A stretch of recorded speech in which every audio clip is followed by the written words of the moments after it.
It's funny, just before I started this, it was about to press start the live stream. We have a local Odesa lovely waving. A guy who watches the channel just walked by and said hi. So that's good to see. And that is a bit of an orthodox introduction to this live stream. My live stream is here. In today's live stream, I'm going to go through the upcoming destinations for my premium in-person immersion called the New Europe Experience, where I'm going to be going. I'm going to be recounting some of the observations I have from having been in both Ukraine and Moldova in the last 10 days with a client who is considering relocation in spite of the war, maybe to Ukraine. Moldova, there's no war, so that's also an option. And I will also touch on some developments over the last week or two. So if you're new to this channel, my name is Conor Clyne, and I help high-level men with living their best lives in what I call New Europe. That's the region between roughly Germany and Russia. The main countries I focus on in terms of lifestyle and design are, in spite of the Russo-Ukrainian War, still here in Ukraine. I did have, I think, the most viewed channel for lifestyle in, at the time, Eastern Europe. We'll put in inverted commas, so it was like Ukraine, Belarus, Russia, around 2018, 2019, and then with the COVID shenanigans, wherever the lockdowns and all that stuff. Basically, I stayed here in Ukraine for 2 years. I had definitely the most comprehensive channel about lifestyle here as a foreigner in Ukraine. And then with the Russo-Ukrainian War heading up with the invasion in 2022, I'm helping my clients currently with the alternatives to Ukraine, and still some clients who want to come here to Ukraine. I think that's going, the trend is starting to reverse a little bit, that Ukraine is becoming more interesting. I'll go into that in more detail in tonight's live stream. If you're new to the channel as well, you can comment and leave your questions down below. I do like to do these live streams in Ukraine also because it gives you a little bit of an eye into what's going on here on the ground in Ukraine. You don't have to just rely on whatever media that you are normally listening to. Most of the time they're not from people based here in Ukraine. You can even see for yourself what's going on in the background. I'm here in Odesa on the shores of the Black Sea, the main port city, still under Ukrainian control, and I'm here in the city center on a lovely Sunday afternoon. The weather is phenomenal. I have to say, it's like around, I was saying between about 29, 30, 31 degrees Celsius, and it will stay very nice weather for at least another 2 weeks. Same in neighboring Moldova and Chișinău as well. So if you are considering a trip out here in spite of the Russo-Ukrainian War, then you are in for a treat in terms of the weather. It may even be an Indian summer here once again. So this region, New Europe, I say that's your elite path to freedom. It's not for everybody. I'll also be explaining a little bit about who shouldn't come to this region, or at least shouldn't be on my experience. If you would like to apply for the experience, I mean, you're going to listen to me first probably if you're new to the channel, but there are links down below that will describe in a bit more detail. And also there's an application form there because it's the application only. There are many other ways I can help you. For example, if you are traveling to Moldova or Ukraine, I have my insider's guide, so known as the insider for this region by my clients. For going to both Moldova and to Ukraine, excuse me, the Ukraine one obviously has lots of safety information in these times of the Russo-Ukrainian War. And also my hospitality guides for Kyiv here in Odesa, Lviv, Chernivtsi, and Uzhhorod. The Moldovan version has my hospitality guide to the capital Chișinău, and also reviews of 10 of the vineyards of Moldova, because Moldova is really known for wine, and the vineyard experiences are pretty damn impressive, I have to say, in Moldova. And I spent 4 parts of 4 summers there, so I spent, at this stage I must have gone into, or definitely into, well over 100. I mean, maybe it's 200 establishment, maybe it's even more than that, never counted it up. But basically, I had a very enjoyable time eating and drinking and partying at the best spots in Chișinău, so that you can know already when you hit the ground where to head out and what are the kind of experiences awaiting you. And yeah, of course, you can always put into ChatGPT these days, but I actually tried that because I thought For also cities that I'm less familiar with, it might be a help. But it was a waste of time because it can't really tell you. It has to glean stuff off what's publicly available, and the insider tips are never going to be there, even from other people who are local insiders. They all have that behind a paywall, so ChatGPT can just not tell you. How, for the purpose of writing it, it would save me all the time going in and finding if ChatGPT could tell me, but it can't. So you need to go in person. So one of the main themes about the in-person experience, my consulting, and these guides, or even the online programs I've run in the past, is that it will simply save you so much time, because I had to figure out to a large extent most of the stuff myself. I did have my own mentors in the region and for other things, especially on the relationship dating side, but doing yourself just takes so much longer. So if you have years and years to invest into it, that's basically, I've been around here for over a decade, then yeah, sure, maybe a consulting call is the most you need, or the guide or something. You can invest in those down below. Definitely, if you want to get things done faster and you don't want to spend years figuring it out, whether that's business, the legal side of moving here and spending time here, relationships, dating, business, investment, we could cover that, real estate, so that's what I wanted to mention, then you can streamline all that by investing in the in-person experience. The application form is down below, and you also don't want to be wasting your emotions in the wrong kind of people here in the region, and you may end up losing a lot of money as well. There are many scams in the general region, but just things that you're going to do inefficiently and lose a boatload of cash on if you are not clued in, and I can streamline all that process. So normally how this works is I give a presentation, you can write your comments and your questions down below, and then I will come to your have a Q&A session after I've gone through everything. So here in Odesa this week, it's actually at a nice, we'll call it a house party. It's not a house party, it's like a balcony overlooking a major historical monument here at the Odesa Opera House. It's actually one of the best views maybe in the entire city, and I was there at a private party, and mainly it attracted local and foreign businessmen. And whenever you have local and foreign businessmen, you also have a lot of attractive women, some of whom are also business oriented and some of them not so much. And yeah, it was a really nice event, I have to say. Met many familiar faces in the, we'll say, European business community here in Odesa. Also a few guys who are American, and many locals, businessmen, and also a lot of the lovely ladies of Odesa who were there probably more to admire the outstanding view onto the Odesa Opera House and soak up those sunset vibes, but it's also a good opportunity to get to know some interesting people for different reasons. I have been on this trip for a week with my client throughout Moldova, and we started in Lviv in western Ukraine, and went to Chernivtsi, then went down also in western Ukraine, city that's similar to Lviv but half the size. Went to Chișinău, and then eventually here to Odesa. It was a bit of a different experience because obviously we have the Russo-Ukrainian War, we have curfew from midnight to 5 a.m. and as such nightlife is not the same as it would have been in the past year in a place like Odesa. Although I have to say, last night there were a lot of people out enjoying themselves in the city center, and maybe it's because things are a bit quieter in the seaside area now that it's late in the season. It's obviously the end of August, and normally it's actually a bit cooler at this time of year, but the weather is so fantastic. Yeah, it was actually pretty impressive in the nightlife, although it ends very early, obviously. The latest place to open is about 11 p.m. and you are not supposed to be on the street after midnight. Whenever it's closed, you don't really have much of a reason to be on the street, so you need to respect curfew in that case. So what I thought was interesting on this last week, I'll start with just a bit of a debriefing about what happens, since it is an unusual experience. Obviously, if you are maybe not up to date what happens in Ukraine, maybe you're just mildly curious and you've come onto this live stream, we have the biggest war in Europe since World War II. Yes, it is a real war. Sometimes you get the mad pro-Russian propaganda saying there's no war going on. It's all fake news. But yes, it is the biggest war in Europe since World War II.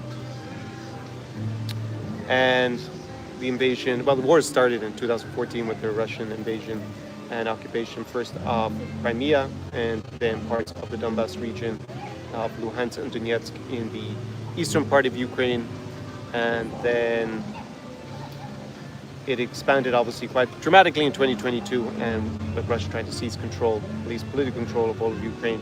And I guess they thought they would gain also territorial control of all of it, but that hasn't turned out to be the case for Russia, and it's very unlikely that will be the case, at least in the short to medium term future for sure. And yes, I see Dan pop up, Drifter Dan. I will be getting to your comments, Dan. You'll have to stay on for a while though until the Q&A to discuss them with me, but I will also drop down a few of your comments that you sent me in private. In spite of that, in spite of probably substantially more than 1 million people, whether they're Ukrainian or part of Moscow's invasion forces, they are either dead or invalided. That includes many civilians. We don't really have accurate official figures because of the sensitive nature from both sides about their casualty figures. And basically, in spite of all of that, life goes on remarkably quasi-normal here in cities like Odesa or Kyiv or Lviv, Uzhhorod, Chernivtsi, that are far from the front lines.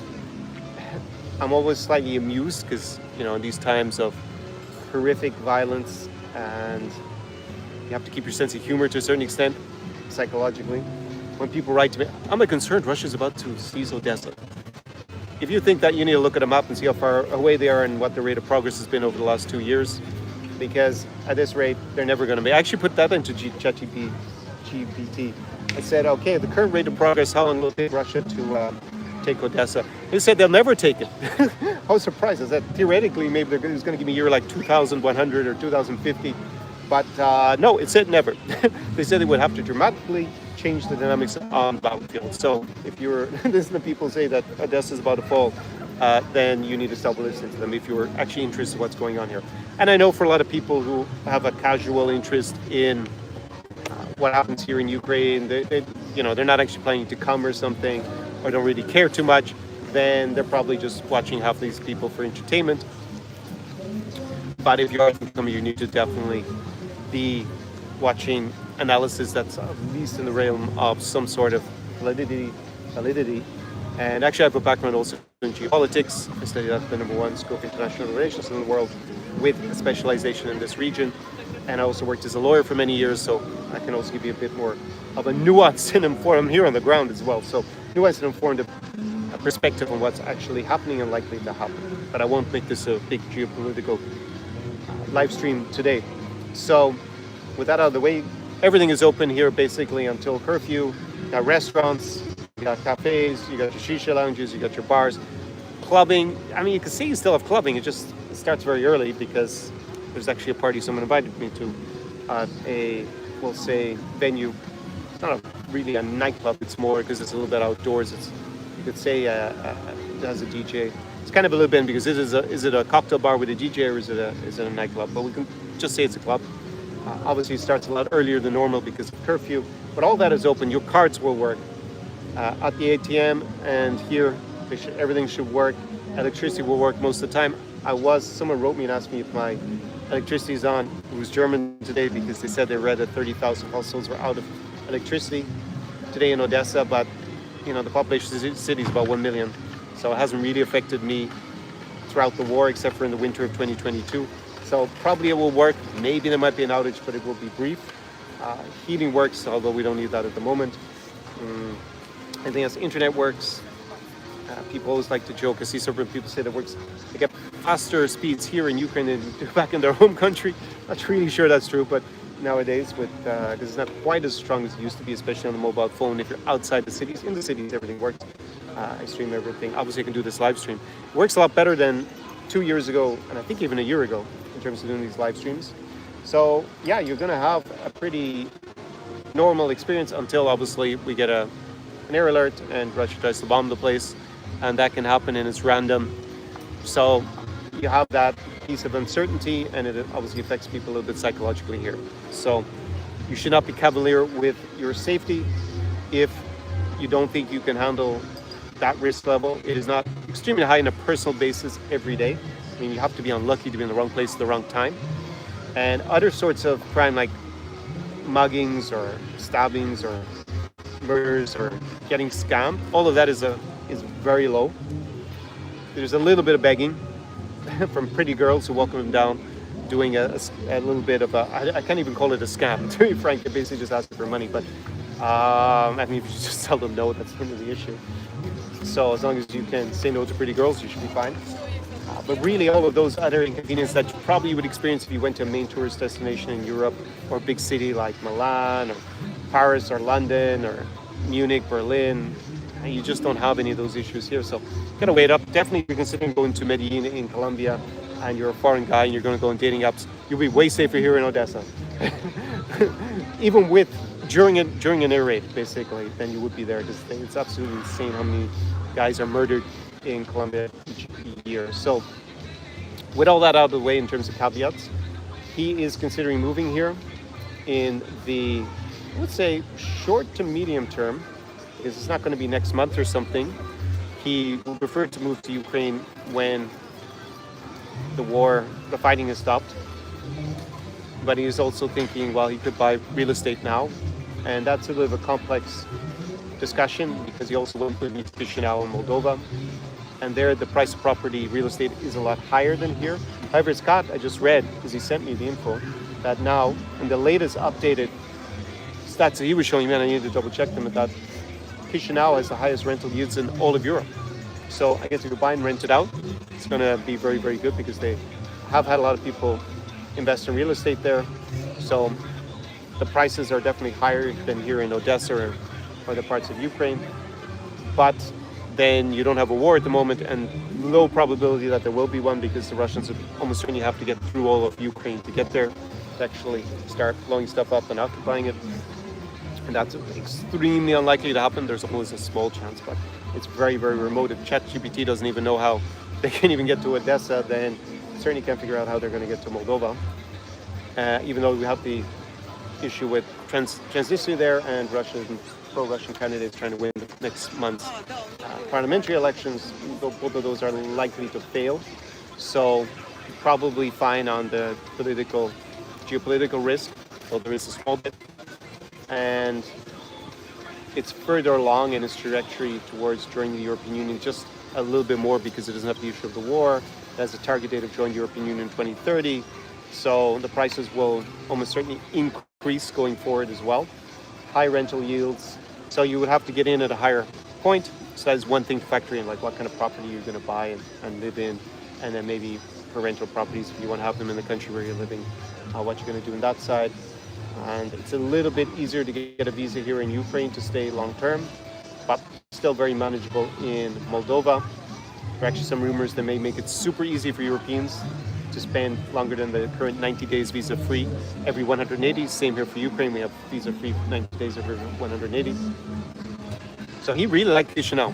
He thought before the trip that he would enjoy Western Ukraine. Like, we went to Lviv and to Chernivtsi, which is a town about 300,000 people on the Moldovan-Romanian border just inside Ukraine. Very beautiful city center. I think it's maybe even nicer the city center than Lviv. It's kind of arguable. And he realized after one day in Lviv was not a city that he really wanted to spend time in. Unusual. First person ever seen that reaction, but it's good. He eliminated it. And then in Chernivtsi, he liked it a lot more, but then once he got to Chișinău, he was like, no, this is more his kind of style, better climate, for sure. You might see a little bit arbitrary to mention that now, but definitely when you get into southern Ukraine, Moldova, the climate is definitely a lot warmer during the summer. That's why you have amazing wine in Moldova. It's got a remarkable climate and soil. Same here in the Odesa region. And he found it a bit warmer, he thought, in terms of the people. He also thought it'd be a lot easier for him to learn Romanian. He just speaks some Russian, but no Ukrainian. But since Romanian is a Romance language, he already speaks Spanish. You should learn it pretty quickly. And he already speaks a little bit of Russian. And in Western Ukraine, Russian is really not that useful nowadays. Here in Odessa, it's kind of like bilingual. So the language of the future, better language to learn is Ukrainian, because then you can speak it everywhere in Ukraine. But that's something he also has to consider, which languages to invest his time in for the long term. He's not coming here as a tourist. He's coming with perspective of where he wants to live and invest and what kind of lifestyle he can have. He's also single. He's divorced. He has children. Or just, I think his second child is pretty close to being an adult. So he's also thinking where they would be, maybe like to spend time with him as well. And he loved Moldova, the Chișinău, in particular the parks, because they really have developed those over the last few years. It seems also maybe a small point, but you know, Moldova is such a green city in general. It does not have amazing architecture, since very little bit of it is historic. Here in Odesa, architecture is nicer. And it was always more of a provincial city, Chișinău. Cafes, restaurants, the food, all that he loved, and I agree. In terms of the aesthetic look of the people, of the women in particular, since he's single, he actually liked Chișinău the most. And he also liked the interactions the most that we had. And yeah, I said after the last live stream I wouldn't go into a lot of the more intimate details, but yeah, he had some interesting experiences there. And whilst here it has the seaside, it's a bigger city, he felt a bit more comfortable in Chișinău. He thought that would be a place that he'd like to hang out. You got lovely countryside and nature around it, very bucolic, got amazing vineyards that we didn't have time to do on this trip because it was truncated a bit. And he's trying to decide which would be the better option, because obviously with real estate being cheaper here, you get, you know, a nicer place, the same amount of money, but then looking at, and it would also, presumably in the future, dramatically increase in value. And you could also, you know, Ukraine after this war is finished, whatever point that is, then yeah, there will be huge opportunities here. There will be absolute boom time in Ukraine. There'll be lots of foreign investment, a lot of EU money in particular, I think will be invested into repay, and hopefully compensation for Russia for destroying so much is probably up to around €1 trillion worth of damage they've caused in the country. We'll see how much of that they end up having to pay back. At least that 300 billion is seized for the moment as a starters. But yeah, it will be really good time. So we're gonna have to weigh up all those things. And yeah, interesting that he liked Chișinău the most on average, but it was not really a clear case. And it also shows to me that, yeah, it's very individual and personalized, because just with the number of clients I've had over the years, it's kind of a city for everybody. And most guys find Chișinău a bit too small, 650,000 people. But for other guys, that's the right size. So it just depends on what you're looking for. The airport as well is not that well served. They need to build a new airport eventually in Chișinău with 4 times the capacity that it currently has. So getting flights in and out is an issue, and it's very much like people are overwhelming the airport because there's just so many Ukrainians particularly using it because they can't fly into the city in Ukraine. So many of them use the airport in Chișinău. So everything is pluses and minuses, but for him, it seemed to be the spot. And yeah, that's part of what I would say in terms of this particular experience. Definitely different to the others. Few things that were kind of interesting to me. Don't think he'd really experienced being in a country where women are not so, well, he has been in countries, that's the thing where this is the case, but I think it surprised him a little bit that women are not as financially emancipated here as men, and that means that they look to men a lot more, especially financially. So it's something that you have to be au fait with. I think in general, if it's not what you're going to be comfortable with, then it's probably not the region for you. Maybe Poland would be fine there, maybe the Baltics a little bit more. But that is still the culture here. And yeah, I think that was kind of the one thing that kind of surprised me with Jeff, that wasn't, as a parent, so I'm just going to repeat that because that's not clear to you guys. Doesn't mean everybody's a gold digger, but that is kind of the expectation as a guy. It'd be like maybe 40, 50 years ago in, say, Western Europe when they were married. That would have been the norm. So since it's the first time I've really brought a client that kind of extended trip in Ukraine since 2021, and I think overall there's definitely a lot of value in it. Then if you are also interested, the application form is down below and we can discuss whether it's good fit for you to come here, out with the very clear caveat about the risk level. He did definitely the first time that here at Air Alerts caused some slight anxiety, and it takes a little bit to get used to be able to correctly assess threat level. We did not have any significant attacks anywhere near us during the trip. So, yeah, but you never know. That's the thing. So you have to be okay with those kind of risks. I think in terms of the timing, I think now is probably where we're. Yeah, and obviously I did this trip, so I was already convinced that the timing would be good. I think compared to 2022, 2023, and 2024, Ukraine is definitely a lot more interesting.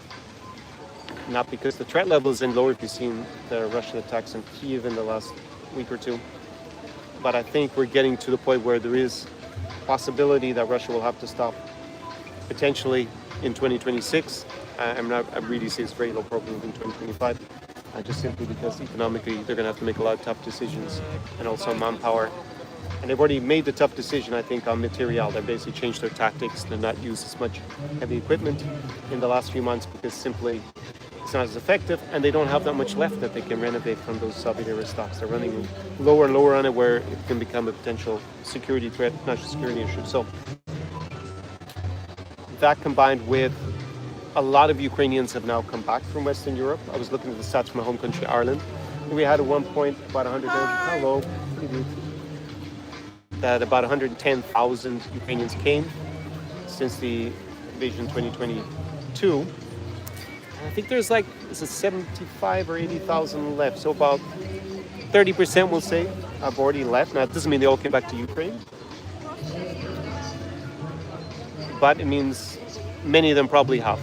I mean, they could have all just gone somewhere else in the European Union, most likely, or gone to the US or Canada or somewhere, but most of them, I would suspect, are likely to come back. And I meet more and more Ukrainians, in particular this summer, who have returned home after many years. Nikita, hey, what's up? You want to make another appearance? Yeah, hello. Odesa is the best city in the world. Excellent. Yeah? But not now. Not now.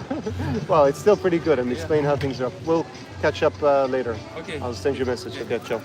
So Nikita made an impromptu appearance on my live stream last summer as well when we were down in Arcadia. But anyways, to get back to discussing Ukraine, lots of Ukrainians are coming back.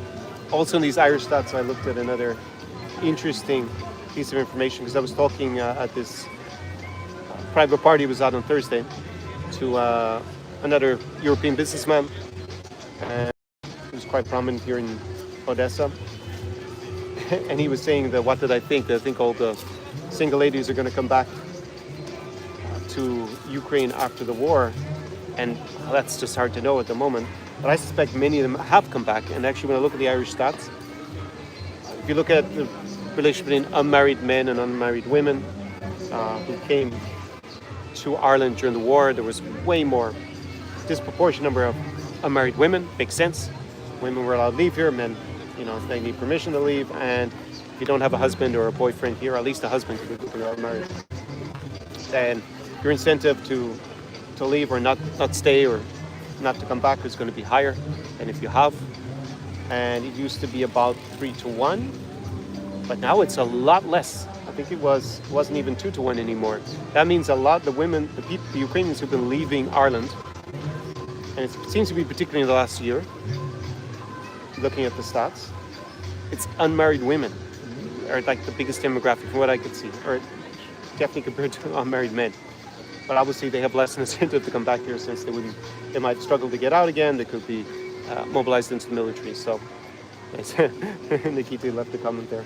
So what I said to this businessman, I think actually it's very hard to predict when the war was going to end exactly, how many people will come back. I mean, if you've been living abroad for already 3.5 years and you haven't come back, you could probably put down some rules maybe in terms of employment, perhaps in terms of a relationship with someone there in the new place you went to. So I'm not so sure that so many extra single ladies are going to come back to Ukraine if the war were to end. I think they probably will have come back already. And I do meet way more girls who appear to be single, have been living for a few years abroad with this invasion,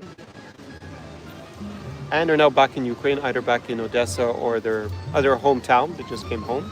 Or they've actually moved to, especially Lviv, and they're actually from another part of the country. So that I'm seeing more and more. And a lot of these women normally have learned English pretty well, or another foreign language, another European language. Normally, maybe they were living in Germany, maybe they're in the Netherlands. I met one girl in Lviv who spoke fluent Dutch because she lived in the Netherlands for 3 years. Also, her English was okay. So probably, from that point of view, in terms of women who might be single, open to foreigners, because at least they lived abroad, not necessarily, but and they speak better foreign languages than before, they're probably already back, the majority of them who are ever going to return. So from that point of view, I would say, yeah, definitely it is more interesting to be a single guy here than it was. Definitely in 2022 when most of the women left, and definitely in 2023. Also met another businessman, I won't say the nationalities anymore, because apparently the business community is quite tight here, especially during the war. And when you have smaller nations, nationality people, and I mentioned the national people apparently figure out what I'm talking about. So I'm going to leave, especially if it's one of the smaller nations, that out of just the conversation going forward. And yeah, he said, because he's also single, that it was the best summer since the invasion for him. And maybe he thought even counting pre-invasion, just because, well, you don't have the hordes of the horny foreigners running around making idiots of themselves, chasing all the girls and stuff like that, obviously in 2025 with the Russo-Ukrainian War. So I would say that now is, if you are considering living in Ukraine after the war, or even now during it, then this is a very good time to come. What I said to also my client is, and I think even he said it before, maybe I mentioned it first, maybe he did, is that he also wants to come back at some point when the weather is not good, because the weather's been phenomenal basically most of the summer here, and it looks like it's going to be an Indian summer. It's going to just go on. But he also wants to come back when the weather is not good, to see kind of the low point weather-wise, because he doesn't like the cold. So obviously that would be sometime in the winter, maybe late autumn, early winter as well. And obviously if you were planning to come and you want to see in good weather, then definitely come in the next month or so, because it is pretty amazing.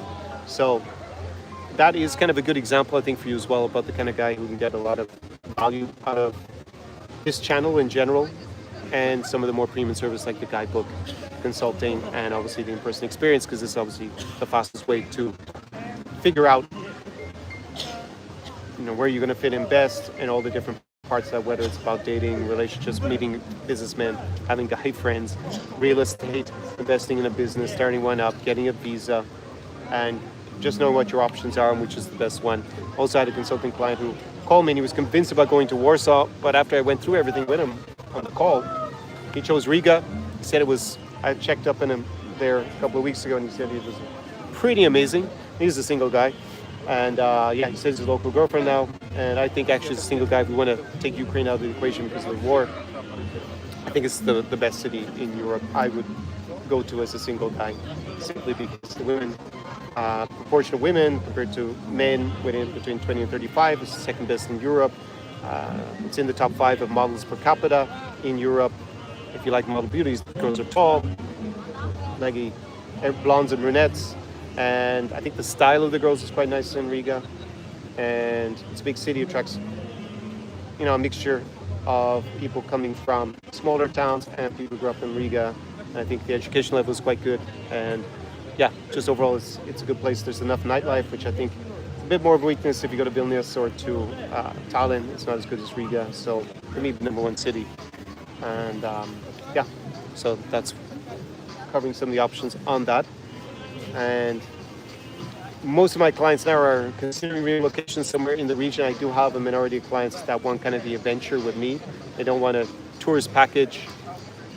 They want to actually be with an insider who understands it, from the geopolitics, the legal stuff, the relation stuff. I'm obviously better known for my relationship advice and dating advice for this region. I've been here for over a decade. And this is the only channel for real where the host actually dates attractive women, I would say, for this region. I've been a little bit facetious because I don't think there's even a comparable channel nowadays because of the war. But for sure, let me just see what else I wanted to say at this point before I get into the different cities that are on offer and any other points that I should have made.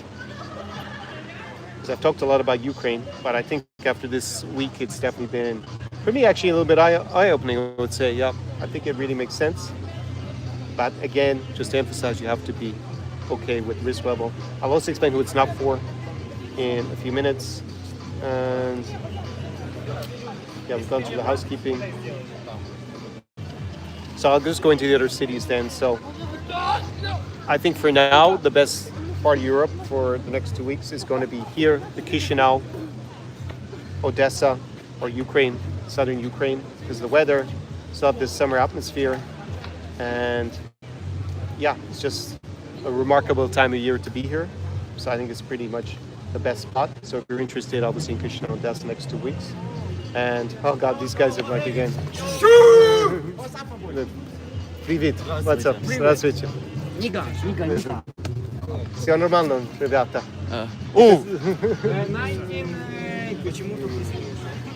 19 этих weavers. Yeah, exactly. Very good. Very good. Okay. 38 Okay. now. Ребята, молодец. Супер. Молодцы. Удачи. Say please, skip Lisavo. Skip what? Lisava. Lisova. Skip Lisava. Say please. Skip Lisova. Lisava. Чему? Yes, I Save or stream Beluga. Стрим Белука. Okay. Save or skip. Skip. Я зовут Skip или? Да ладно. А кого еще skip? Или никого? Никого. Only one person. Okay. One person, okay. So, Ребята, thank you very much. You're welcome. Goodbye, good day. Have a I nice love you, afternoon. I hug you, I kiss you. ладно.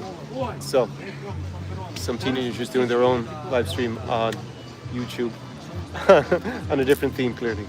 So, we were talking about the cities. So, Almaty. Hi, I was talking about Chișinău, and we're here for the next 2 weeks. I think those are definitely the best options. And whether have another client to get ahead, obviously clients in Chișinău over the summer. It's a pretty remarkable time. And yeah, if anyone else wants to come to Chișinău, I would say come in the next 2 weeks. Otherwise, it's going to be the winter series there. What are the plus points for Chișinău? Weather, food. Also, not going to have many tourists, so off the beaten path. I think there are less tourists personally, I think there are less tourists from outside the region in Chișinău today than there were 10 years ago. I don't get it. The country's improved so much in terms of what it has to offer. Cozy Chișinău. And the nightlife is pretty good. If you like electronic music, I think there are amazing parties there.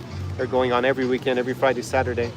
And it's kind of maybe a little bit tougher for the weekend warrior, but my client who came back at the end of June, he was not disappointing. He only stayed for the weekend, so it has amazing vineyards. It's the closest thing to being in Ukraine without having to be under, Russian rocket attack, because the culture is very similar.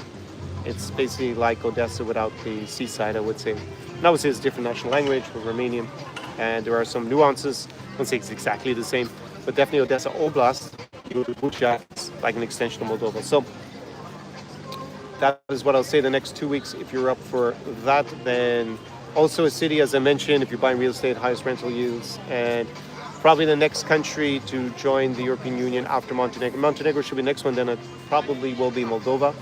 They have a target date of 2030, so don't think Moldova can stay so quiet and untouched by tourism for that much longer. I think one of the main reasons it doesn't have it is because the architecture is not nice. So it doesn't have the picturesque old world architecture. Some nice historic buildings, but not too many. And I think that's why it just doesn't get so much tourism. Most cities in Europe can just, especially capitals, can just plant that as kind of the postcard pics, and it draws a lot of attention. Also in terms of young men, Andrew Tate kept saying that he kept getting attacked in Chișinău. I don't think Chișinău is dangerous at all. And some people said that to me, but Andrew Tate got in trouble there. Well, maybe don't be involved in dodgy activity in terms of what he was up to with the whole video cam stuff. So who knows how he managed to get into fights. But you don't see it that much in Chișinău, so it's pretty safe. Don't be intimidated about the safety factor. Obviously, if you're coming with me, then it's even going to be safer. You don't have to worry about scams. Also here in Ukraine, in terms of your safety, in all of these cities. Not that I think, leaving aside Ukraine for a moment because of the war, I don't think they're particularly dangerous. But there are certain scams that you could fall afoul of. So, you know, if you're with your Irish boy here, you'll obviously be better protected from all that kind of stuff. So anyways, talked about Chișinău. Ukraine I've already waxed lyrical about for a considerable amount of time in this live stream. So let me, because we're up to 40 minutes, let me just think about some of the other cities. We got Warsaw. Warsaw is like the hub of the region. It's like the capital of New Europe. It's the biggest city outside of Ukraine in the region, because you know, Kiev is bigger, and yeah, Warsaw is probably the next biggest. It's got 2 to 3 million people as population. That's its big advantage. It's modern, as a business, it's developing quite rapidly. It is not, we should talk about cost of living. Cost of living is extremely attractive here in Odesa. Ukraine at the moment, possibly the most attractive cost of living in all of Europe. But again, you got the caveat of the war. Chișinău is definitely a lot more expensive than Odesa nowadays. My flat white index, it costs about €2, €2.10 here in Odesa, and presumably it's a bit higher in Kiev, let's say 250, and cheaper in some of the other cities like Chernivtsi, 190, 180, Lviv around €2. Chișinău is 330, so you can see it's 30%, or actually 50% higher for those kind of things. Food as well, 30-50% more expensive than being here, but still a fraction of what you're going to pay if you're in, like, I don't know, London or somewhere else, or Dublin. It's going to be €4.50 to €5. So you see, it is definitely attractive cost of living differential, but it's not pennies on the pounds. It's not a Hasbro destination.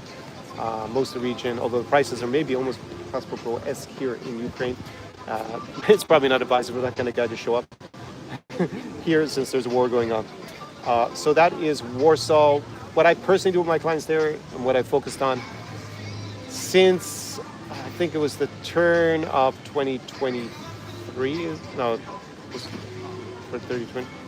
To think of the years have already going by so quickly. Was it the turn of 2024? I guess so, 2024. Focus pretty much 90% of the time on the Ukrainian and Belarusian diasporas. They have amazing cafes, restaurants, clubs, even cocktail bars. Just because if you don't speak Polish, it's quite hard to break in to Polish society in Warsaw in particular without the language. I think it's, and without being famous or something, or being a massive investor in the country, you're not really going to hang around with Poles. There's just a bit of a barrier. There's a lot of foreigners in Warsaw. I think it's, I would be surprised if it's less than 20% of the population is not foreign born in Warsaw nowadays. The majority of those are going to be Ukrainians probably, and Belarusians. But that Belarusian-Ukrainian diaspora, they've already come from somewhere else. They're a little bit more open, especially if you want to relive the glory days of Minsk. The best place to do that is actually in Warsaw. So I would say, or Vilnius, because the best of Belarus left. I actually saw Nile Irish Partisan dropped a comment here at the beginning. Since he's moved, he seems to be in Łódź, I think, or between Łódź and Warsaw. So yeah, he probably agrees with me now when I say the best of Belarus is left. In that sense. And yeah, there aren't even that many YouTubers left even covered in English, because it's really, yeah, not attractive the way the direction things have gone the last 5 years in Belarus. But I'm glad I got to see it during its golden era, going there as a foreigner back in 2017, 2018, 2019. The last time I was there was early 2020, just before COVID. So that's Warsaw. I will go with a client for sure later in the year to Warsaw, but as I already mentioned, Riga, single guy, planning to go back to the Baltics before the end of September, second half of September, with clients. For me, it's the most attractive city if you're fine with the city being less than 1 million. And yeah, it's just, in turn, probably for the social life, I think it's the most attractive. Just, there aren't as many places you're going to find in Warsaw, but once you have access to the best places, I think it's a far superior experience if you're a single guy in particular. And what else to say about Latvia? I mean, other than talking about the beauty of the women and their sophistication and how cool it is. Yeah, the city, it's kind of bilingual because it's a bit like Odesa. A lot of people speak Russian, but Latvian is the official language. Most of the Latvian speakers, I mean, I speak Russian, so I normally speak to the Russian speakers in Russian, and then in English to Latvian speakers, but level English is also good there as well. And what else to say about Latvia? What else do I like about it? It has that Art Nouveau kind of feel to it. And yeah, also almost no tourism outside of the old historic center. which is kind of a tourist trap, and I would advise staying away from in general. At least I'm not too interested in it, except for taking the occasional walk around. So for sure, apply for that. In particular, if you want to go late September, then the plan is to go to Almaty in Kazakhstan early October. Maybe going late September, the very end of September. We just have to see. Because the client on the left also has expressed some interest in going. And that is off the Central Asian steppes. It is the powerhouse of Central Asia. It's the gateway to the region. It's a little bit different than the other places to go to. Okay, it doesn't quite fit in the New Europe criteria 100%, but it is, as a country, Kazakhstan's a little bit in Europe. They have a little bit of the territory on the continent of Europe, and they try to get into every European organization. So I'm going to put them in to my European classification in New Europe. And yeah, it's one of my favorite cities to go to is Almaty. Love the place, amazing nature nearby. Because the mountains can be a little bit polluted, especially in winter, so it's one minus. But just amazing lakes, mountains. You go skiing within an hour of the city center. You can go up on the gondola and have views within 30 minutes. High up. You got canyons nearby. Super friendly Kazakhstans really have this guest culture, and yeah, just all the major convenience of big city because it's 2 to 3 million people. And we probably have a bit of foreigner factor still, at least that's my experience being from Europe, because even though 15% of the population is of European descent, it's 85% Asian. And yeah, I think they're actually the best. Talking about the dating scene, maybe a little bit more conservative, not that much conservative than being, say, in Chișinău or somewhere, but a little bit more demure, probably in general, the women there.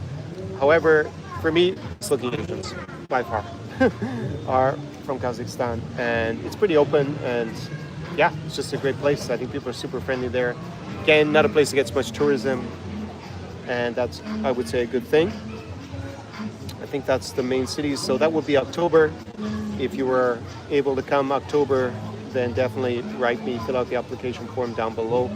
That is when I'm planning to go, and I may stay until November, let's see. Maybe I'm being a bit too optimistic about that, but I would like to stay for the month of October and have many clients that will see how many end up coming. So did I leave out anything? Yeah, there's just a point on Chișinău, Moldova. I used to say that the people are like the Latinos, but then I meant to say kind of it feels a bit more like Spain with a Slavic mix, I will say. Spain, Italy. Got the wine. People are white with brown features, brown hair, this kind of look mixed a lot with Ukrainians and some Russians. So yeah, my client actually was with me, thought that he was most attracted to Moldovans more than women in Odesa. Because in Odesa, one of the things is a lot of girls have the lips done, and there's a lot of this kind of like, yeah, the big lips kind of stuff. And that's way more here in Odesa than in Chișinău. And it depends on your personal preference. I don't like it very much, and I don't think it's the most sophisticated thing, even though presumably those ladies do think it makes them look higher value. For me and for this client, it wasn't his thing, but I guess if you're into that, then Odesa is a better spot. I say, yeah, Riga, just remember it's the Nordics, more or less. I would say definitely Estonia is the Nordics, without doubt. Latvia is kind of this Baltic, southern Baltic feel to it, and it's a blend. And also should mention the waterfront development about real estate. You can also get residency. There are a few ways to get residency, so it can also be interesting for guys who are not from the European Union to go to Riga. That's the real estate over 250,000 with a lot of nuances. Probably should have the video down below in the description about real estate in Riga. That's one way to get residency. You'll be in the Schengen area. And yeah, go check out the video. If it's not there, it's back. Maybe it's over 6 months old at this point where I did it with Karina. Is there anything else I left out before I talk on a few points, just for additional points, and then answer your questions? Yeah, so I'd say overall, like, this is more a curated experience. It's not a touristic experience, and I should comment on who it's not for. It's not for a wife hunter. This is not a wife hunting expedition. I did have a call with one guy who had no interest in Ukraine or moving here, but he'd been half persuaded by a dodgy matchmaker to come to Ukraine to hunt for a wife. That is, and I asked him, I said, are you okay with being under a drone and rocket attack in the city? not that it's likely to hit you exactly, but you may witness like explosions, you're gonna have air alerts, it's gonna be, you may have to go to a shelter. And he was like, no. So are you out of your mind? Then why are you planning to come to Ukraine to look for a wife? Right? That's just batshit crazy, in my opinion. Of course, I can't stop you doing that. You can only just argue against doing it. And if your only interest is like, first of all, it's pretty desperate if you're gonna travel all the way to Ukraine, it means you have no options elsewhere. And I know that business has been very profitable over the years. It's probably almost completely going to disappear quite shortly from Ukraine, like it did in the Baltics and elsewhere, where they describe the women as traditional. I have lots of videos debunking that fetish that they try to pump a lot of marketing dollars in to lure guys in and then exploit them over all this dodgy industry. But yeah, if it is not a wife hunting expedition, definitely come to YouTube. I'll go into any of the cities. Of course, you may end up meeting your wife, but that's not the main focus. The main focus is actually checking out which city is going to be the best fit for you, for lifestyle, going forward, and it's a curated experience, great personal context. For example, if you want to invest in real estate, you want to invest in a particular business. Of course, we're going to go out and party with the lovely ladies of the city, the Uber hotties. That kind of goes without saying, but it's not that kind of trip. It's a lot more than that, putting it that way, in terms of the dating side. And all right, so I've already kind of limited the wife hunter type. I think if you are to give this stereotype, you're some overweight, obese guy in his 50s from a rural area in the US, because that's what I saw in those live streams from one particular matchmaker who I've reacted to in the past, and you have no options back home, maybe a Filipino island. Just saying. There's another YouTuber, I've forgotten his name actually, but I featured some of his footage before. He was not in his 50s, I think he was in his 40s, but overweight, and he had some young wife from the Philippines they met on an island somewhere. Apparently that still works. That's going to be a better bet than coming to this region. Same for the passport bros. It's not going to be easy on the dating scene, just showing up and waving your American passport in Warsaw. They actually probably have a stronger passport than you, and it's not that cheap there. And yeah, the options are, obviously women are better looking on average, I would say, than in Western Europe or North America, but yeah, it's not going to be that easy for you. And yeah, those kind of guys, I don't even think they really go to, maybe they go to Warsaw and get into the whole Daygame debacle that's going on there, and there's probably going to be some major scandal pretty soon. That's kind of what I predict the last few years, kind of inevitable. So those guys, they seem to go to Latin America and to Africa and to Southeast Asia. So yeah, that's another type of person who shouldn't come.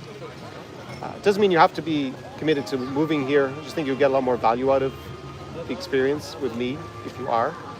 But I do have clients who are not, they've lived in the region. Like the guy came with me to Chișinău, and he wanted to relive Ukraine without having to risk the rockets and stuff. He wasn't comfortable with that, so we went to Chișinău and he enjoyed it. And he's been to Riga and to Warsaw with me. And he'll probably come to Kazakhstan with me. So yeah, he wants to have that curated special experience with the insider for the region. And yeah, he's also single, obviously, and meeting the lovely ladies of the city. You can do that organically, and especially if you're thinking of moving to the place that is going to be the best way. Just to recap, online dating, I had a video about that. Probably need to link all these back. And you probably need to watch this live stream again, link all the videos. To have a video about why it's not the best place to find quality women, no matter what it is. Whether matchmaker is the worst of the worst in terms of quality, then even online dating is just, women with lots of options don't go there very much anymore. So you're probably gonna have to meet them in person. What you don't want to be doing is the day game. Let me get into that because I saw Drifter Dan. He's using a pseudonym so I can be very frank and candid about what he's been up to and what he's doing, so it's not his real name. But he sent me several tidbits. Actually, someone else did as well. It was in the past, watched my live streams, who is a Western European. I won't say his nationality.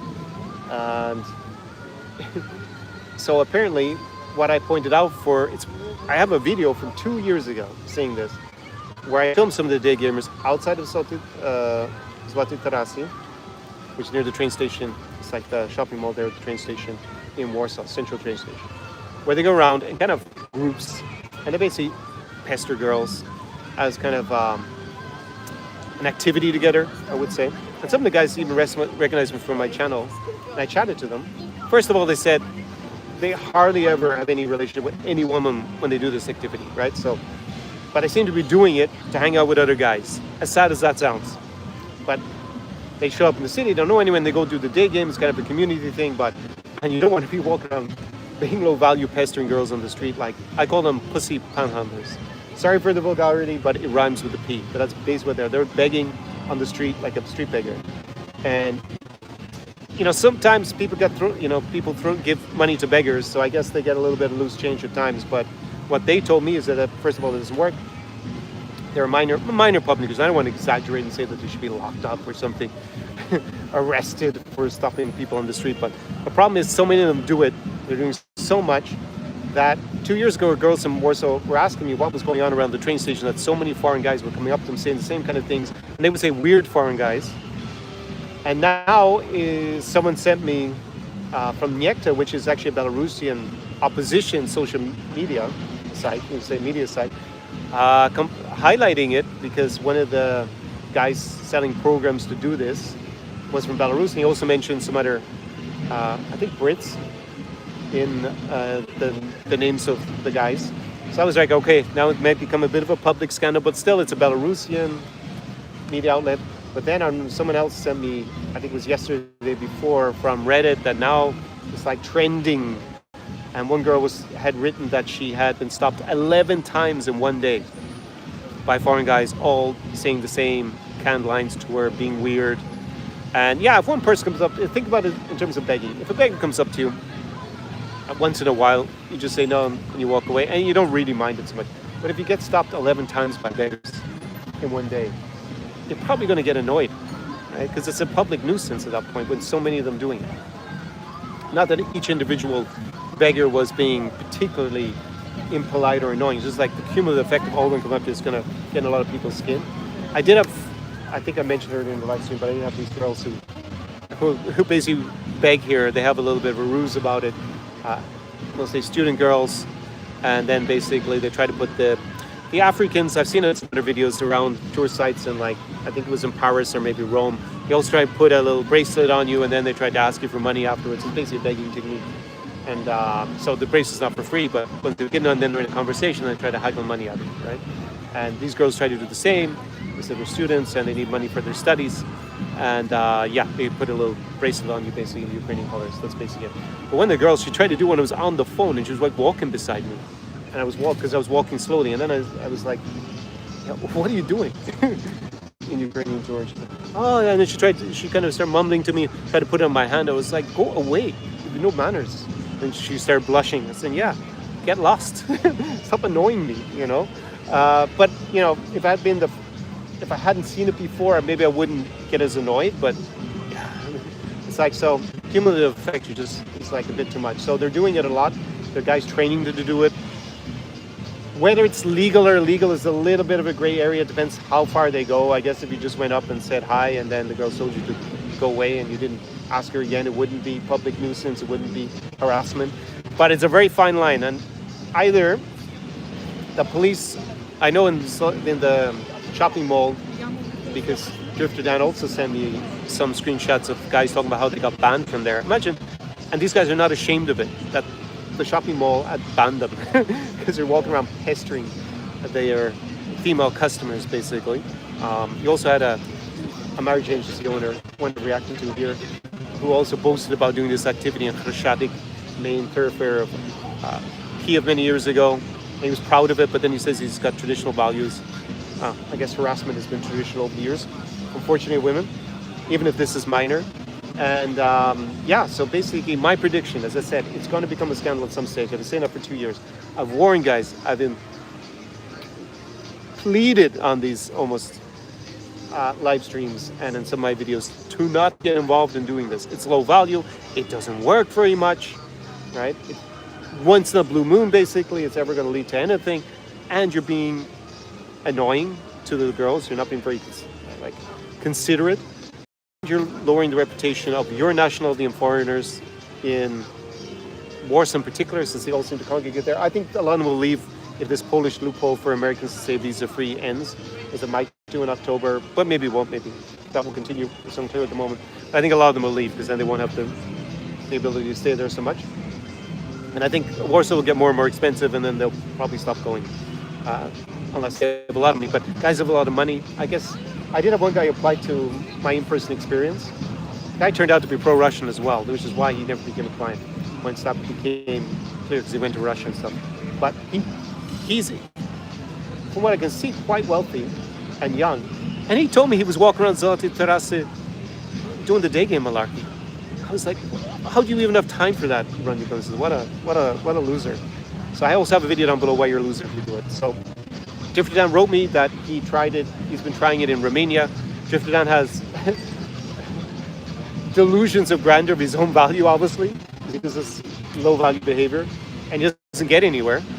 And he writes that to me. And he also tried in Moldova, also didn't get anywhere. Don't do it. It's going to become a scandal. Either the police will eventually crack down and they will do something, or some even worse, some vigilante group, which I don't condone at all, is going to take the law into their own hands. And there's a lot of xenophobia in Poland as it is. A lot of these guys are not white, not exclusively, as many of them are white and European who do it as well. Some of them, I'm sure, even Polish. But a guy came up to me in the street in Chișinău, who knows my channel, and it turned out I think he is actually a Daygamer. But he told me that, yeah, I should tell guys in livestream not to do Daygame in Chișinău because there is violence against guys who do it. Even local guys who walk around doing it, they don't tolerate. Well, he didn't say they don't tolerate. That's me describing it like that. They don't tolerate this kind of public nuisance. And unfortunately, the same thing is probably going to happen to Warsaw. Sad as it is, but I already tried to play my part and warn you about it, and to do it and build up a social circle. Because one of the guys who saw me in the street once, he'd actually been to Odesa, met some of my friends from Odesa because he was German and that. He said, yeah, I was dating a girl here. I said, how did you meet her? And then, yeah, I hung out with the German guys. We're in our own community, went out to social events, went out partying. Yeah, and I met lots of girls this way, had a relationship.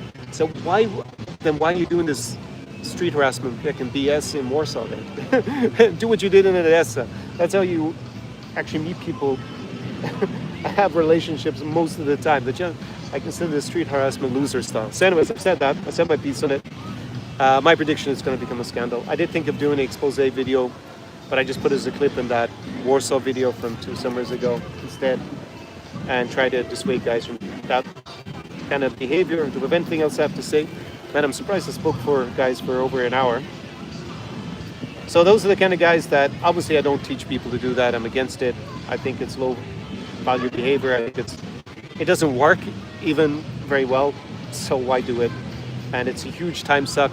You should be employing your time to other things, either to make money, build a social circle, find cool guys to hang out, invest time in other ways to meet women. I don't really advise dating apps so much. Go to events, provide value to the local community, play a role in it. The other thing that Drifter Dan brought up, I'll just say it very briefly. It's kind of thing that goes on in this region quite a lot, and I'm sure it goes on in other countries as well. But basically, guys, what they do is they organize parties where they pay girls basically either directly or indirectly to be there. Some of them are paid to do a lot more than just be at the party. It's kind of even here for local businessmen, it can happen in Odesa, because I remember Angela telling me back in the day, you're not obliged to do anything, you're kind of paid just to be there as an image girl. And then some girls are there who are willing to prostitute themselves. That's pretty clear, but it's not all the girls who get invited to it. Drifter Dan was trying to, I don't know, I guess it's his idea of trolling. He wrote me that one of his friends is going to pay some influencer who's organizing bringing girls from Kiev to some sort of I guess kind of glorified party in somewhere else in Europe, basically fly them in. And that was apparently a lot more attractive to his friend because he was dropping I think a little bit under 10K on it. But yeah, that's something else. That's paying for, so we're getting into sex tourism pretty much. Because I know who these guys are, and I know what they offer. They even, one of their contacts even pitched me a collaboration about 5 years ago. But yeah, the girls, I think it's normally pretty transparent. They just pay the girls, they organize the girls to be there. A lot of them will be paid just to be there. That just sounds to me like completely different to the whole New Europe experience, where we're going to have genuine, organic experiences, and you're going to see if we're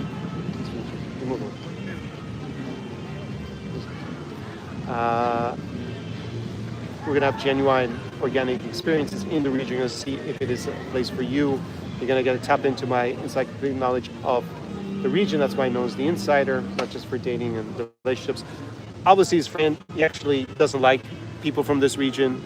He claimed to me that he wanted to move here to the general region, but it's not true. He doesn't like people here. He looks down on them even, and he's just interested in chasing chicks, which is fine. But at the end of the day, he's basically paying for girls in one way or the other.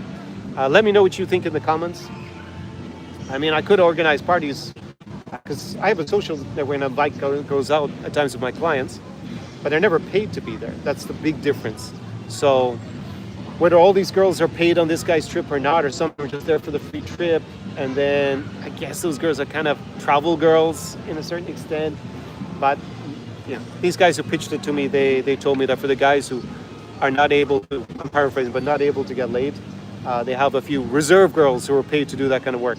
So yeah, and I understand, leaving aside morality, like from a business point of view, if you have a guy like that who's super needy and basically paying for sex work without, and trying to pretend it's not, because he's not able to without it being paid, that's what they decide to do, so he can delude himself, basically.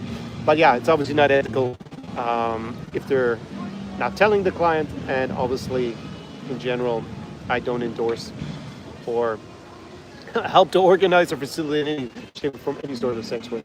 So that's what I'll say about that, because Drifted also brought up, maybe he's commented it there in the comment section, maybe he hasn't.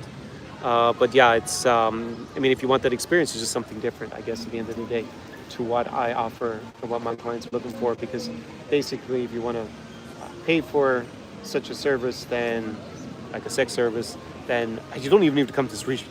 Just pay for it back home, basically. I don't see why you would travel. But I guess to delude yourself to thinking something else, maybe.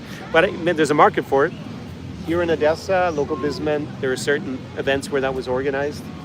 And yeah, a lot of the girls, they don't do any sex, it's just there to be image girls, but it's just the quality of the experience is so inferior. Because I had one client, he told me he paid this particular influencer that Drifted is talking about once for it. And he said it was fine, but it was all a little bit sleazy, and yeah, he never did it again. So yeah, there's nothing, I mean, he's just paying for girls to show up there. I guess it's fine, it's just an image girl thing, but I would say in general, if you want a genuine, organic experience, like the Drifted always claims that he's looking for, but then he seems to pay for something else, so draw your own conclusions then. It's not what I would endorse, and yeah, I've never paid any girl to ever be at any of my events, never paid them to be in any of my videos, so yeah, they have to show up genuinely. But then, from this point of view, that's tricky, because what happens if none of them show up? Yeah. And that's why I guess these guys go for the paid model. But there are simpy guys that want to pay for it, apparently, so best of luck to both of them in that transaction. Anyways, let me get to your comments and questions. Niall says, good evening from Łódź in Poland. Good evening, Niall. I guess you will be sharing the wonders of Łódź at a certain point, and probably Warsaw, with your channel, since you're no longer based in Belarus. And my understanding is Anfisa Belarus, that channel also, that she's left. I'm not 100% sure, but she doesn't seem to be there very often. She seems to be living in Germany, but feel free to correct me on that. Mark says, walk the dog against about the police. Dan, Drifter Dan, is there, watch out, Conor, Daygamers, the passport are coming for you and your European session. Yeah, you sent me a very dodgy pickup artist, we'll call him. Does the Daygame malarkey, and he's been in a lot of trouble in different countries. Quite a dodgy character, and apparently he wants to go through the Baltics and down to Warsaw and make these Daygame videos. Yeah, let's see what happens to him. But yeah, he's been in trouble in lots of countries, so if anyone's probably going to be the straw that breaks the camel's back in terms of a big backlash, potentially violent, it's going to be a guy like that. So yeah, maybe they'll ruin the reputation of foreigners more. But these guys don't care. I think they're a bit sociopathic, a lot of these guys. Wayne says, the Daygamers don't fish in the same pot as we do. They are no threat. 100%. Well said, Wayne. And definitely, if you have to pay the girls to show up like your friend Dan, then no, we're not fishing in the same pond. Dan says he sent the exact same. Yeah, but it's like, yeah, he's gonna go. But I spent Riga, yes, but. I've already had my winter in Tallinn. I may go back for a weekend, but my favorite cocktail bar actually closed there.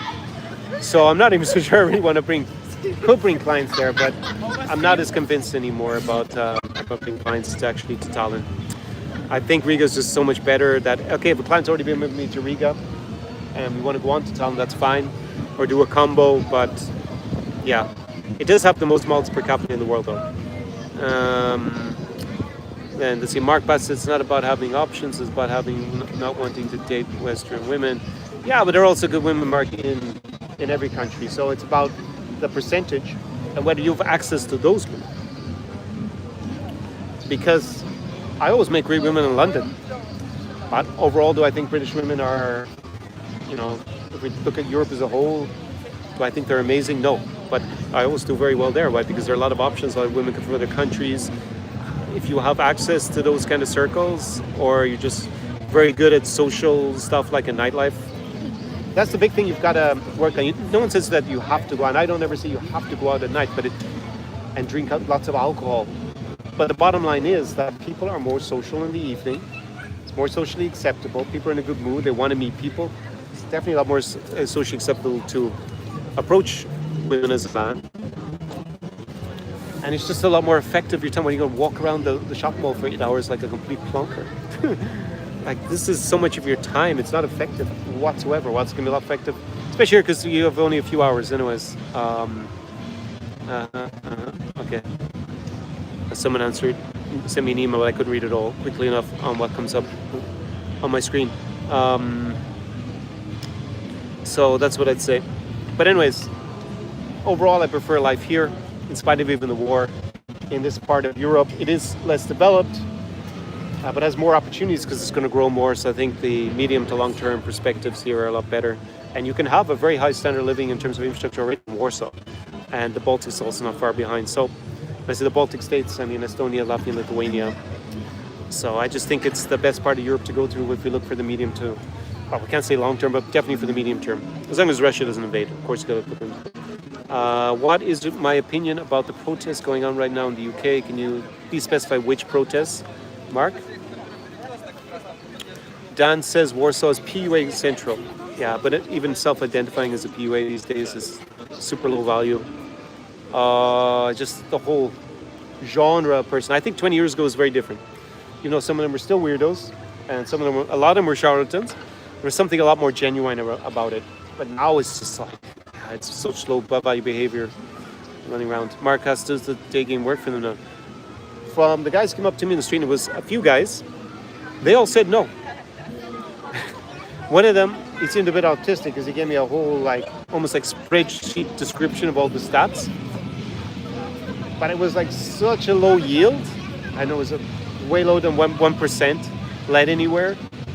But we're going to annoy 100 women to find the one who wants to talk to you. I mean, walk around all day being a public nuisance. And your time is so much better spent on other things in life. And yeah, you have to be a bit autistic, I think, to do it. At least not be able to understand normal social behavior. I think they're anti-immigration protests.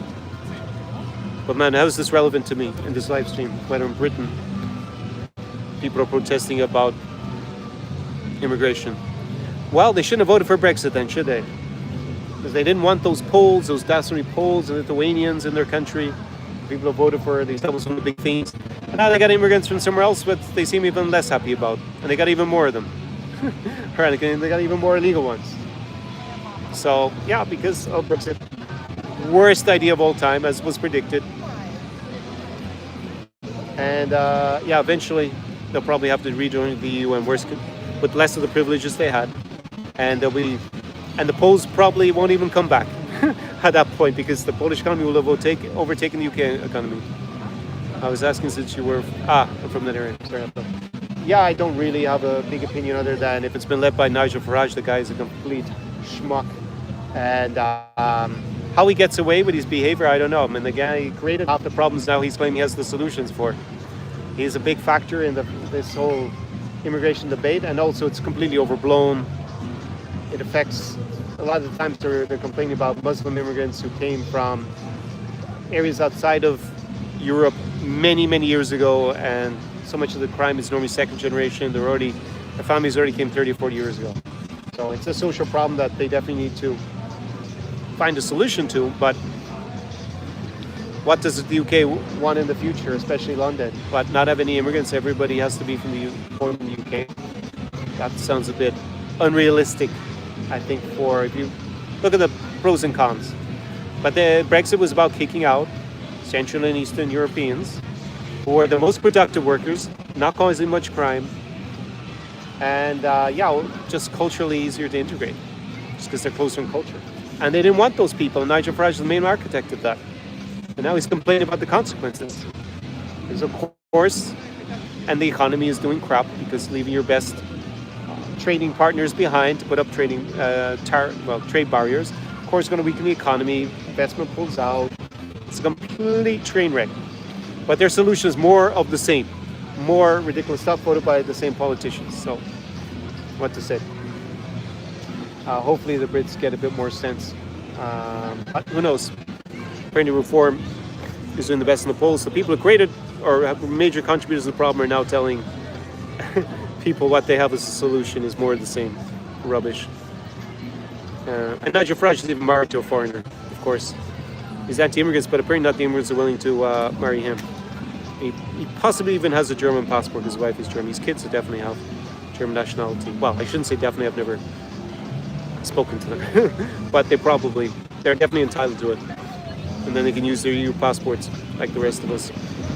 But not every Brit gets that right anymore, including as many of my friends have to get residencies abroad to live in Hungary or whatever, just because Nigel Farage and those clowns convince people on false premises all voting for Brexit. So, but I still think this region, it's probably benefited people in Poland and Lithuania that, Britain became so inhospitable because of Brexit, because now they've gone home and they're making their own country more prosperous instead of the UK. So they probably just helped Central Europe and parts of Eastern Europe catch up even quicker and overtake them economically. So do I think that they need to change some of the policies on how they deal with integration of certain immigrants? Yes, but just having no immigration policy is not the solution at all. You also, kind of interesting, I was watching a video on it and they point out that there was not really such a big image. Back in the day in the 60s, they didn't have any limits in immigration for the former Commonwealth. But not that many people stayed. A lot of people came for them, but they would come for work experience and then just leave and go back. But then once they started putting restrictions in, a lot of the people felt they couldn't risk leaving again because then they wouldn't get the right to go back to the UK if they changed their minds. So they all started to stay and then they started bringing their families. So they kind of encouraged the people indirectly by trying to restrict the immigration. They actually created more permanent immigration as opposed to people just come in working for a few years and then going home, which is what we'll see with a lot of the people from Central and Eastern Europe and the UK, because again they restricted it. So in the short term, those people are like, okay, I'll stay as long as the wages are high and it's a better offer, and I'll get my permanent residency sorted out. But then turns out, actually, when I think about it, the reason a lot of them are leaving is just wages have gone down, and now it's harder for the new people to come. So if you look at the number of Poles who've left, it's quite a lot of Poles have left the UK. But that's the main factor there, is that wages are becoming more attractive compared to the cost of living in Poland, and the trajectory is so good. Anyways, that's a reason to jump on the bandwagon and come to New Europe. But don't come as a dodgy Daygamer or some weirdo pickup artist, low value guy, filming yourself harassing 100 women on the street.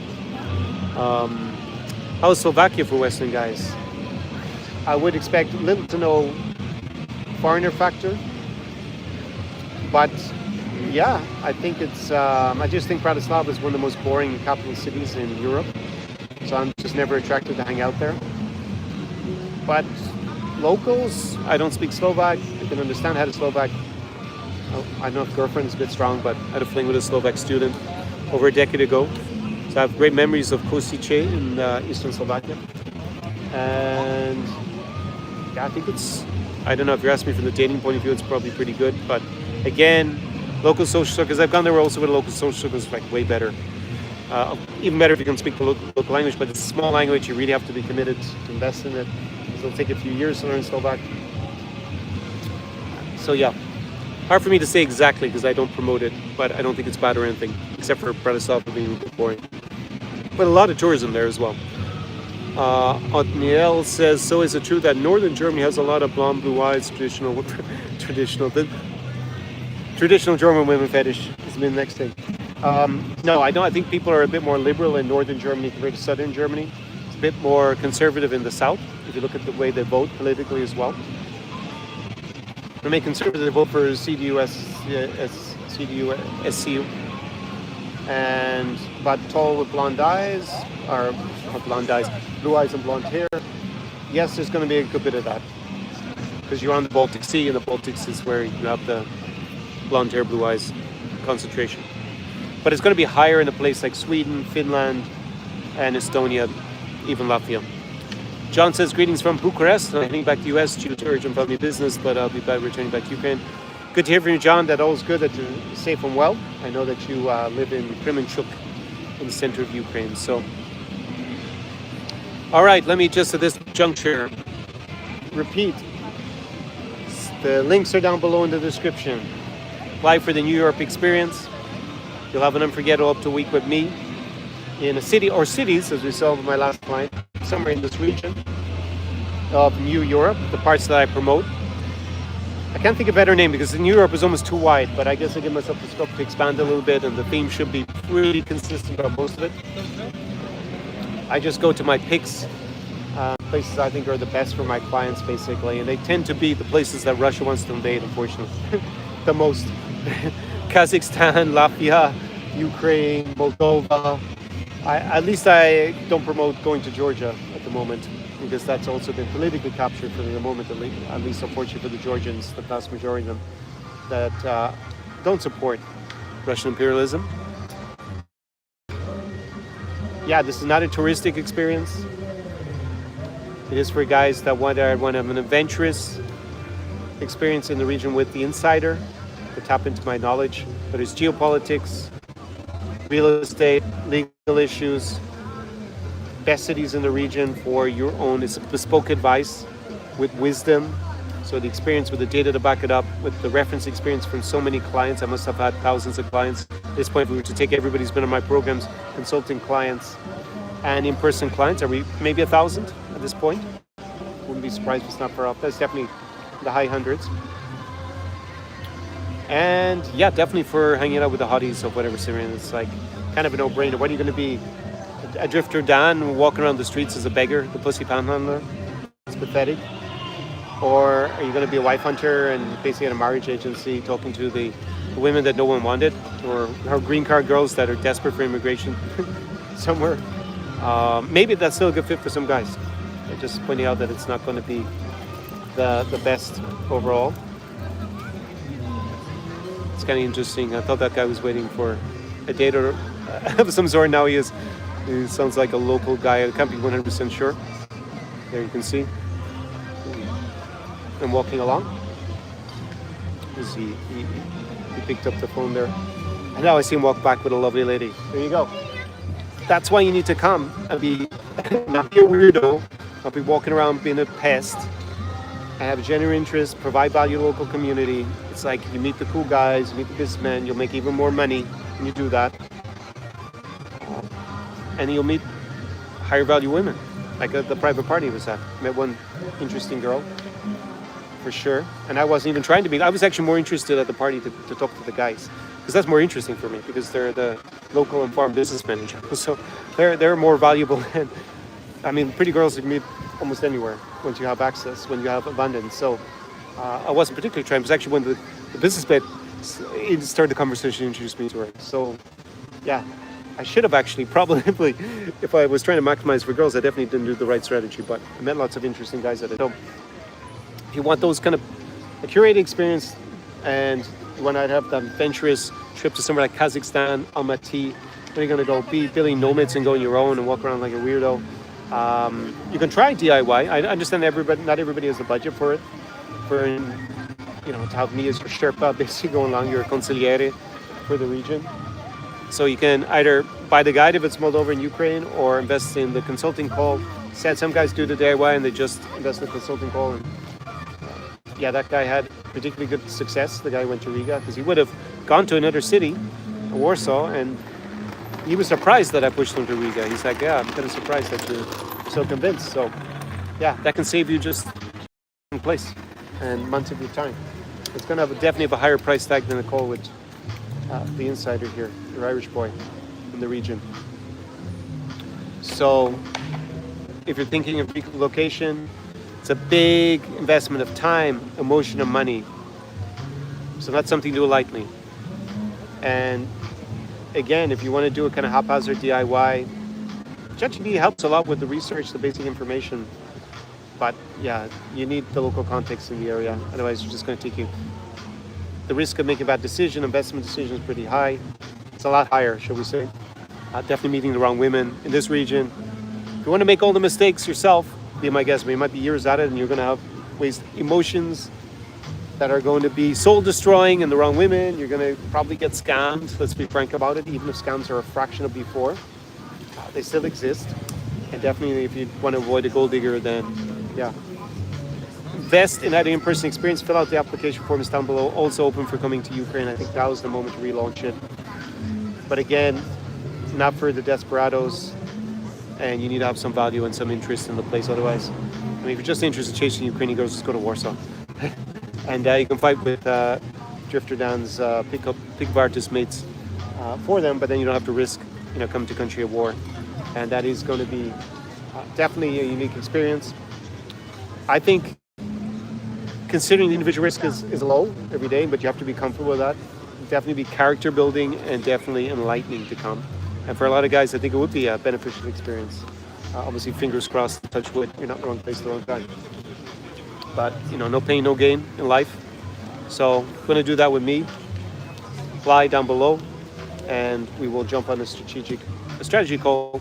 If I think it's a good fit. If not, you get a little bonus anyways. And we might discuss in a different capacity. It's kind of funny at this party as well. I met a guy who said he applied many years ago, and I rejected him. At the time.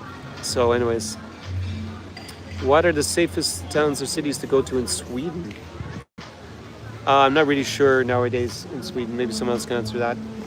But I like Stockholm a lot. Gothenburg is a bit of a different vibe, also interesting. You should go for Sweden Week on Gotland Island, also badass. I've never gone. I almost went one summer, but I decided to come here to Odesa mom instead, because it would have been a solo trip and it would have been 7 times the cost of hanging out here in Odesa. I calculated, and I was like solo. I think if I had someone who would have come with me, because it's kind of like a festival, then I would have done it probably. I also was accepted for some Swedish language course free of charge as well. But anyways, I made a different decision. Mark says, I know a guy who marries Asian women, has been UF every 3 years. How do you make money as a foreigner in Ukraine?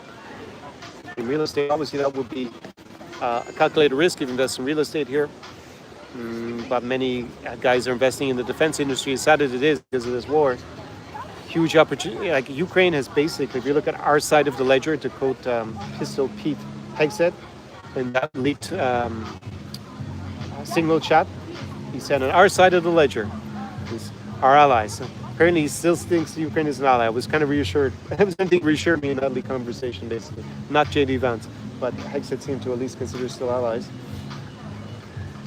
Yeah, here, if you look at it, the best army in Europe is the Ukrainian army. 2 best armies in Europe are now the Russian and Ukrainian armies, especially with expeditionary capacity.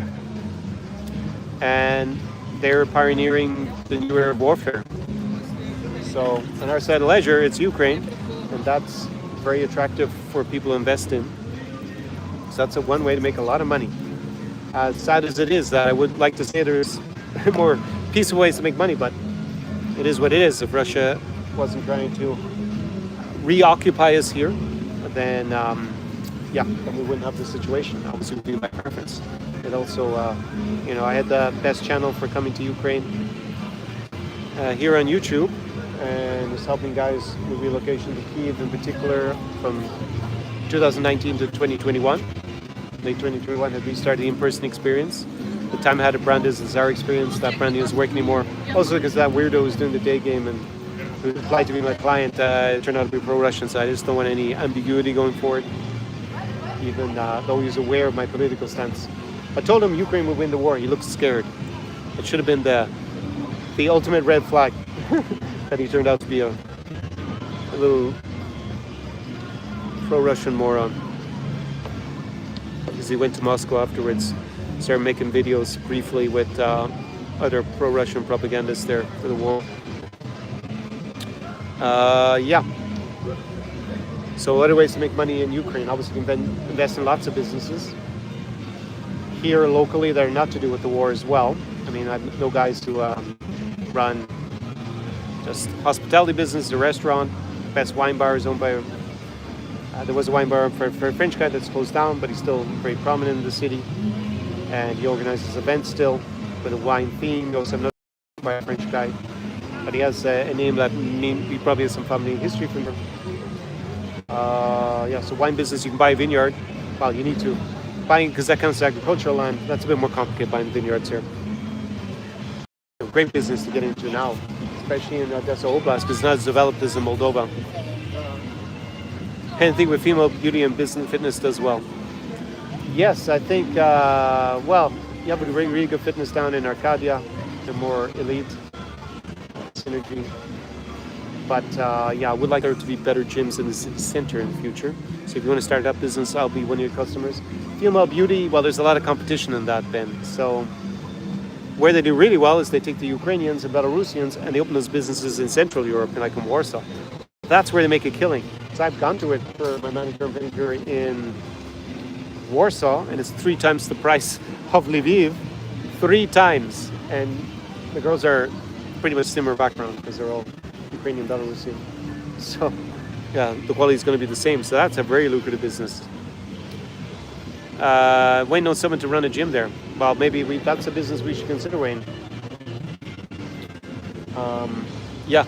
What time is it now? It's probably... See, the sun is setting a bit earlier. It's only 10 to 8. And yeah, I'm on for almost 90 minutes already. Wow. So is there any other wisdom I can impart? I've already gone through Drifter Dan and his comments and claims and his lack of success. Him and his friend have sunk. Drifter Dan can correct me, but I think it's almost 300K since I last saw them in October 2023. I think it was October. And they're no closer to their goals from what I can see. The paid girls that they're flying in, I mean, I don't know. They seem to be trying to catfish girls on Instagram as their latest. That seems the latest business. Claiming they have friends that they don't. Try and fool girls that they have higher, I guess, status and stuff. Yeah, I'm over developing a really good social media profile, especially Instagram. I think it's the best. Great for business, great for dating as well. But it should be congruent with who you really are to attract women that are actually going to be a good long-term bet. But they got scarcity. That's the big problem. So they're kind of desperate to kind of trick the women. It's like the pickup artist mentality that they have, which is very, very negative and toxic. So they're trying to trick the women. That was one of the big issues with this whole pickup artistry 20 years ago. I think they were a lot more genuine than the misogynists that you have in general nowadays with red pill and black pill and all this stuff. There's a lot more women hating going on, which is definitely not my theme here. But the fact that they spend most time to trick the girls meant that they have low self-esteem. They don't really believe that they can get the girls without deceit. And deceit works sometimes, but it rarely works long-term. So you're going to have way more options to figure out raising your value, improving your communication skills, also what I help my clients on. You're going to have me with you in real time to correct and the social faux pas you're making, whether it's women or with guys, and improve how you interact with women in general. Communication is number one, most important thing. After that, obviously, your personal grooming and fitness. I've been getting a lot more better shape. I don't know if you can see it. Now, well, anyways, I'm never really going to be jacked. Although I did bump into a friend, but I think he was kind of trolling me. He said, I've been lifting a bit since he noticed it, but he's also in great shape. It's Daddy Got a World to See.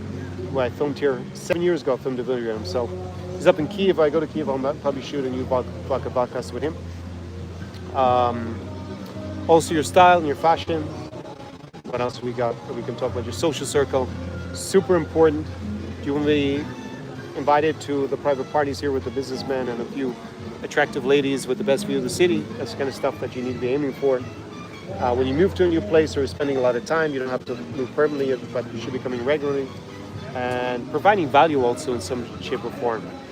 No one really wants to have someone who only can take in general and doesn't provide back, no matter what that exchange value turns out to be. And yeah, going up is social. I think that's one of the other big things about when I look at all the kind of businesses that I disparage as alternatives. So we'll say Daygame, although you could say they're trying to be social in a way, but they're just in an uncalibrated and weirdo way, annoying way. Or it's the matchmaking thing where paying for dates or flying girls in. Going out and being social, again, you don't need to drink alcohol. But you should not be drinking to excess. But in general, going out, being social, going to events that are going to attract people that you're interested in meeting, or going out to bars and clubs that, I mean, I like electronic music, so I like going to those places and nice cocktail bars. But also I like going to places where I meet guys and girls that I gel with. And yeah, obviously for girls, you know, clearly the aesthetic attractiveness is also a big factor.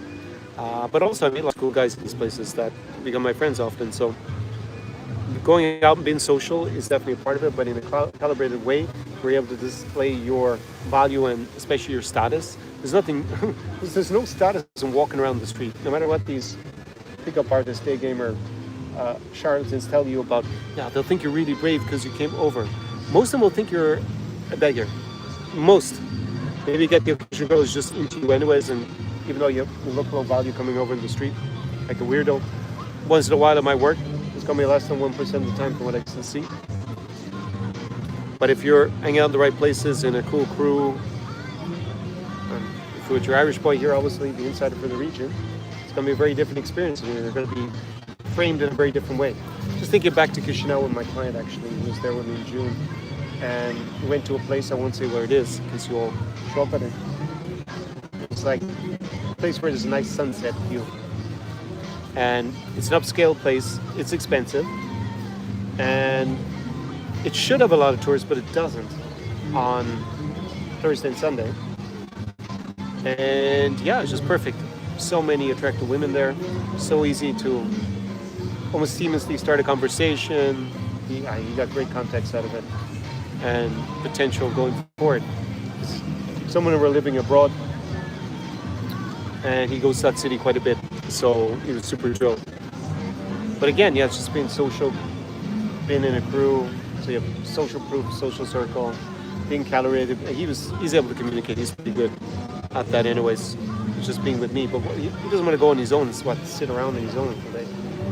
Screw that. That's like not what in his interest. And he wanted, yeah, it's a combination. And I'm kind of rambling on, I guess, at the end of this live stream again, 100 minutes.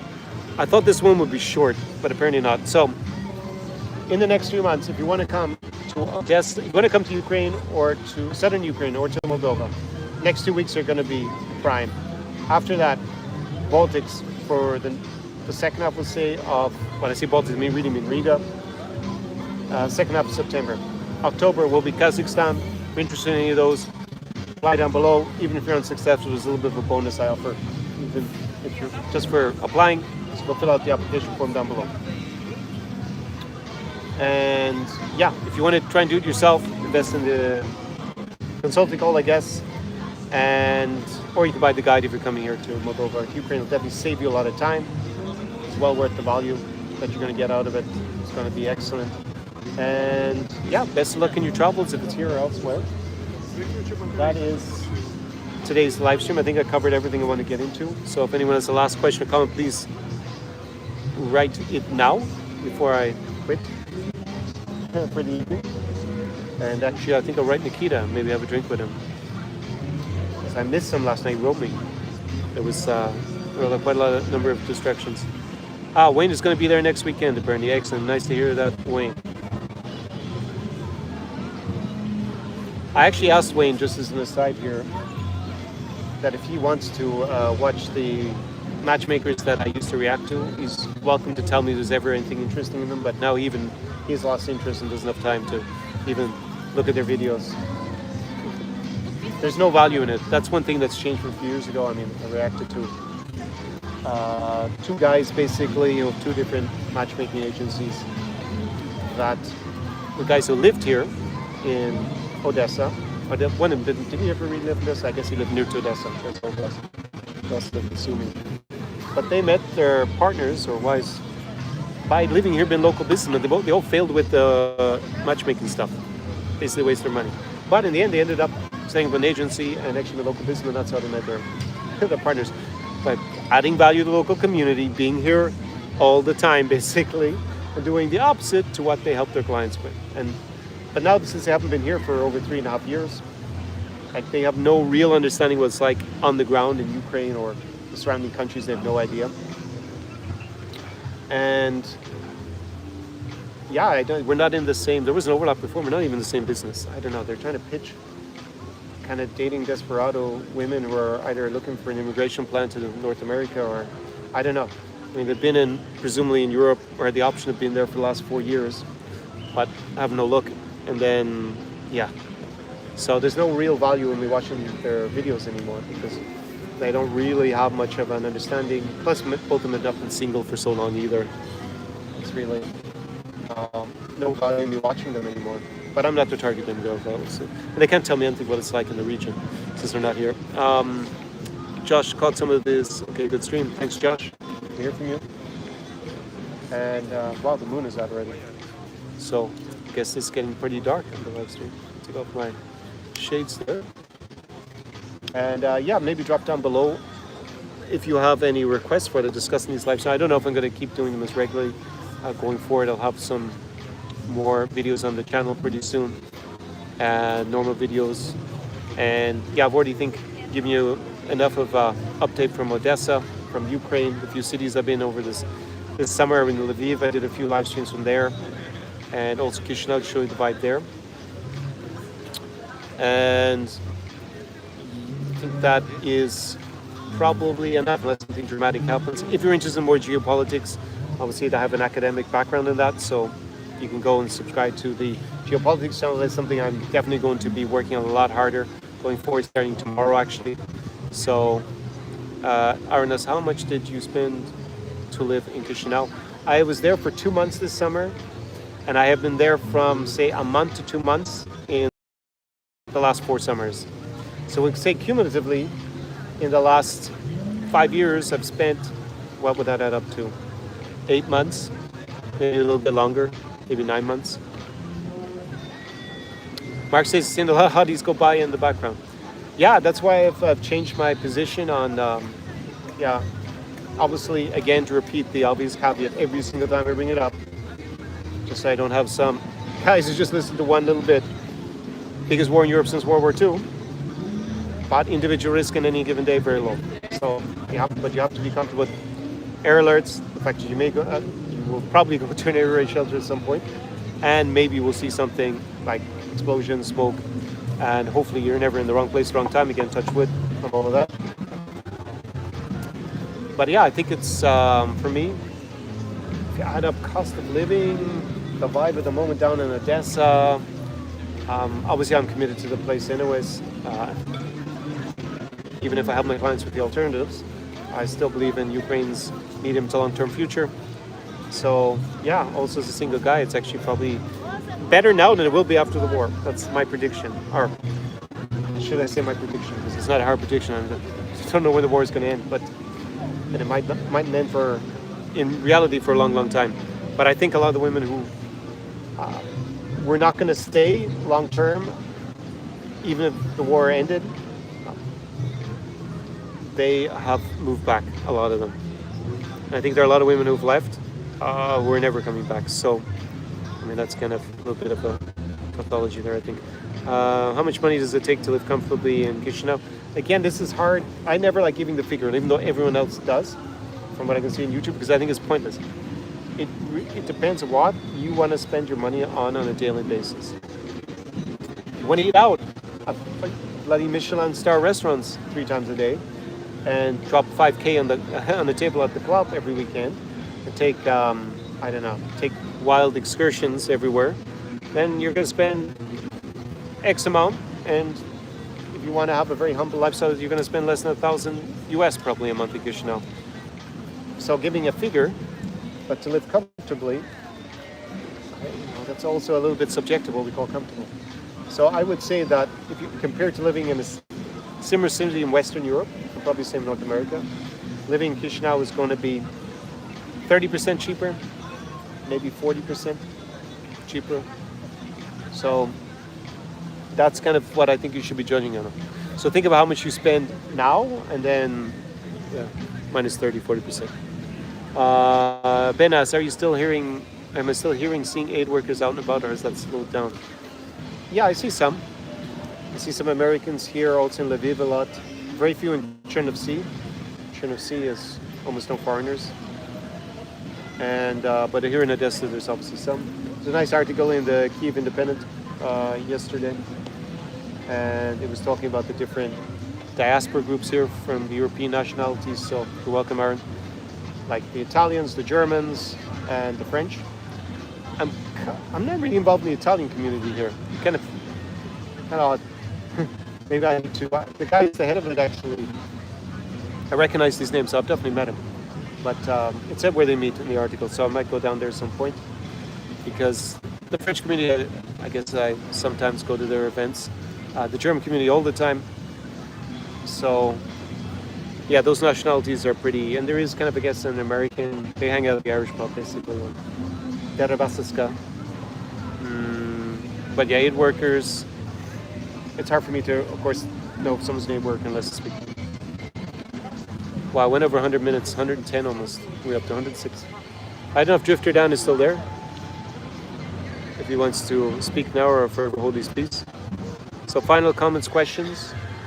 What you would like me to cover in future videos. If you have any good ideas or watching this on the replay, please let me know. Drop a comment down below. And again, all the links to all that great stuff is down below in the video description. The application form for the in-person immersion, New Europe experience. New Europe is your elite path to freedom, in my opinion. And also consulting services down below. If you're interested in my programs, I don't really open them up anymore.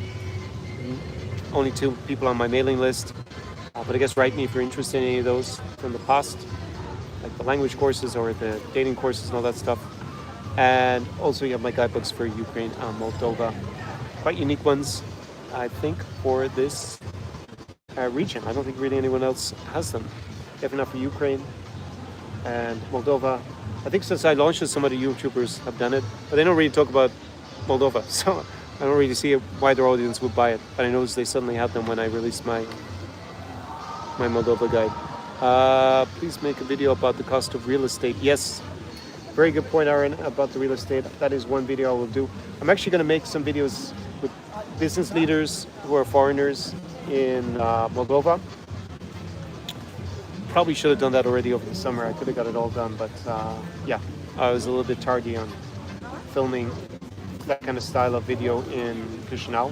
The weather's going to be good for next month, so I guess I have 2 weeks to go back. I think there's a big investment event in Moldova actually coming up as well, so I might try to do those and actually film around that. I need to get back to Riga and film a video as well, so, and also Warsaw. So I need to go to all those places before the end of the month, September. So going to be an action-packed month in September. Okay, Aaron, good to hear. And if you want some bespoke advice, either the in-person experience, apply down below, or the investment consulting call. How much costs to buy a vineyard? Not now because they're going to. Well, we can get into that. Plus, but it's a bit more complicated buying a vineyard because it's technically agricultural land. That will all change when they join the European Union. There may be a few years where they will put limitations still on buying agricultural land. When other countries joined, it was like 7 years before other EU citizens could buy it unencumbered. So, yeah, but that will be something in due course will become available to everybody who's an EU citizen once they join the EU. When it says not all heathens, the younger generation is less religious, just like most places. Not sure what that's a response to. They're all heathens at the moment. What is your current knowledge about the Bible Bible Belt in these regions? I don't know. Yes, I'm not religious myself, and I don't really see. I don't meet very many women in general in this region who are religious. That said, I met some Ukrainian girls when I was in Chișinău who were part of some church. I can't remember which one. So they were quite flirtatious, actually, even though they were from some conservative religion. They told me they all knew each other from the church. At least one of them was married as well. It was all a bit odd. But anyways, in general, maybe you should have met those women. I don't know. Maybe that would have been a good match for you. To at least met their girlfriends. Yeah. But most people are not that particularly interested in the region though. That's true. All right, I'm going to wrap it up. 110 minutes. I can't believe it went on for that long, and maybe I don't have a live stream for a while as a result. So, thank you for your participation, everybody who commented.